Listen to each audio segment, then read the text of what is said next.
La parole est tout d'abord à Monsieur François Dagneau, maire du 19e arrondissement. Madame la maire, mes chers collègues, cette délibération est la première pierre d'un projet très attendu par les habitants des quartiers Pont de Flandre et Rosa Parks dans le 19e arrondissement de Paris, mais aussi des habitants de Pantin et d'Aubervilliers, nos voisins, l'aménagement de la porte de la Villette. Le projet présenté à l'étude d'impact et soumis aujourd'hui à notre vote est l'aboutissement de nombreux échanges avec le bailleur RATP Habitat afin d'inscrire au mieux cet ouvrage dans le futur aménagement La Porte de la Villette et de réduire au maximum sa volumétrie et son impact.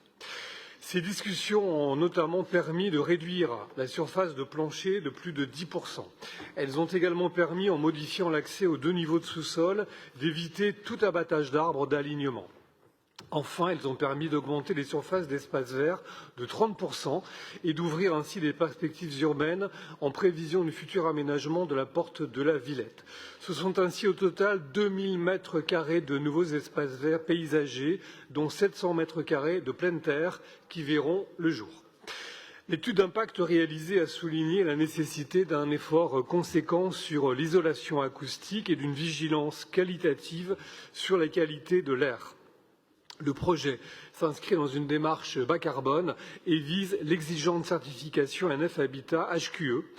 Ainsi, la construction est en structure bois et la solution retenue pour l'énergie est une pompe à chaleur complétée par des panneaux photovoltaïques. Le projet actuel propose d'une part un programme de résidence étudiante de 111 appartements, un programme de 60 logements locatifs familiaux, sociaux et intermédiaires, en l'occurrence 15 PLS et 45 LLI, un programme de 92 logements libres qui pourrait, et c'est mon souhait, faire place à une programmation en accession sociale. Je me réjouis d'ailleurs que la ville s'engage à travailler avec RATP Habitat à un rééquilibrage du programme de logements libres pour créer du bail réel solidaire. Le socle accueillera des surfaces de locaux d'activité et de bureaux, de préférence en lien avec l'économie sociale et solidaire, ainsi que des locaux vélos, poussettes, poubelles, etc. Chers collègues, ce projet est aussi pour les habitants une lueur d'espoir dans l'épreuve qu'ils subissent depuis que la décision a été prise par le ministre de l'Intérieur de transférer sur le square Forceval le plus grand supermarché de drogue de France. Oui, il y a un après à la porte de la Villette et nous y travaillons concrètement. Je vous remercie. Je vous remercie.